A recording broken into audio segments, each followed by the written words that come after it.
Howdly doodly. So in this video I'm going to talk about reality tunnels and belief systems. And so Robert Anton Wilson has philosophized a lot on these ideas, and so a lot of these things I'm going to discuss are largely influenced by him. And so the first thing is with your belief system.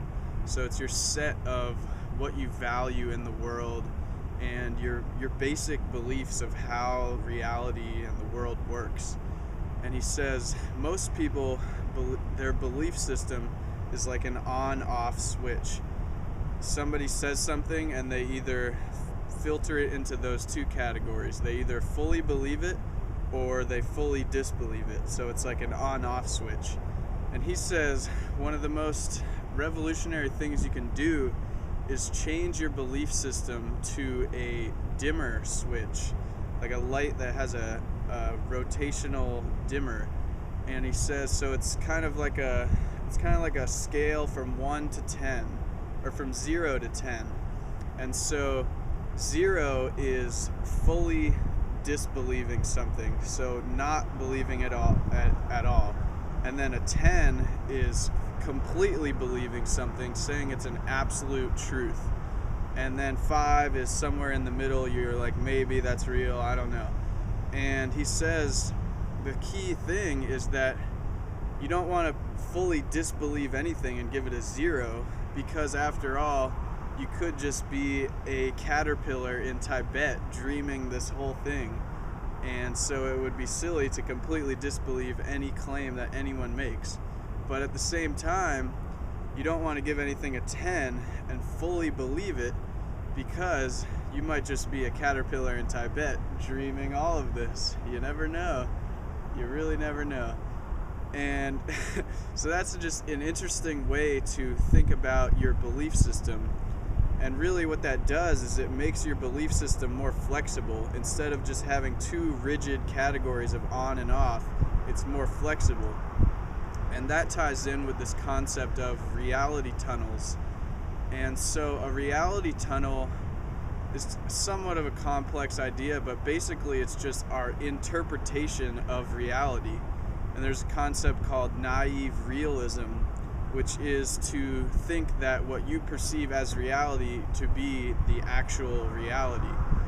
And basically that I think that this concept of understanding reality tunnels is key for understanding what other people around the world and just people with different ideas, kind of having more compassion for them and understanding that their life experiences has led them to that certain belief system, and that's why they interpret reality that way.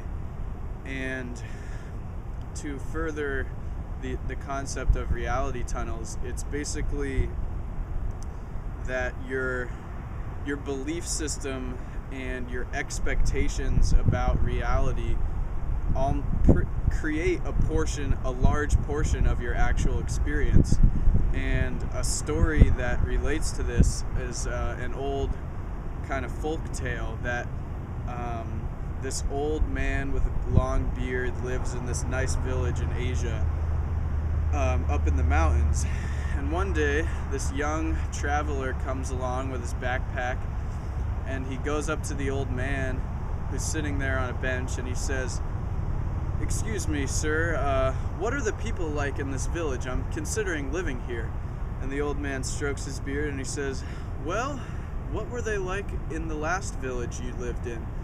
And the young boy holds his back and he says, "Well, they were terrible. They were really just mean people, and they never shared anything. They were just jerks."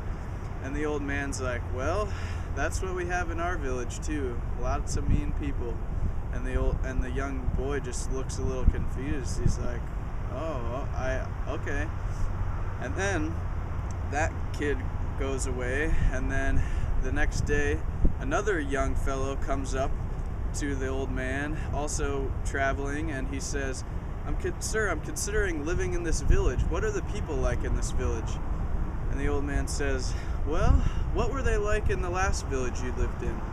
And the kid's like, oh, they were wonderful people. They shared all their bread. They were always smiling, and they were just really jolly people. And the old man says, well, that's what we have in our village too.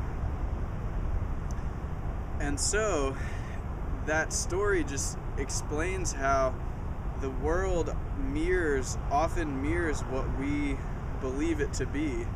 There's also another quote from, I believe, Hegel that says, or I don't think it's from Hegel actually, but it's, if you look rationally at the world, then the world will look rationally back at you. And so I think that this understanding that our beliefs and our expectations about the world actually create, to a degree, our experience is really fascinating, and it ties in a lot with quantum physics, which people have realized that depending on what tools they use or what measurement devices they use and what their expectations of the study are, then that's how these quantum particles behave. So it's like what we expect to be there ends up being there, but if we expect something different, sometimes it's a different outcome. And I think that if we create our belief system so it's more flexible, then we'll be open to more new ideas, but we'll also remain skeptical and not necessarily fully believe a new belief system just because it's different than our, as Robert Anton Wilson says, imprinted reality tunnel. Because a lot of people just stick with the reality tunnel that they were born in. They keep that belief system and they never question it. And it's like, there's so many things in our culture that we do that seems perfectly normal to us, but if we go to another culture where they have a completely different reality tunnel, we're like, what are you guys doing? You guys eat cats? Like, and they're like, well, you drink the milk of a cow. How crazy is that? And we're like, oh, well, gee whiz, I guess I never thought about it. And it's just, it's really, I feel, relieving to realize that there's not really one perfect way of viewing reality, and there's all these different belief systems. But what we have now in the world is pretty much everyone is starting to believe the same things, and these beliefs may be self-destructive. If these beliefs lead us to pollute the water and pollute the air and pollute our food, then we're going to kill ourselves and a lot of other species. So I think I would love to hear what other people have to say. I'm just really learning about these things and trying to share a few things that I've learned. So please leave a comment or make a video response or do the Macarena, whatever you feel like. Peace.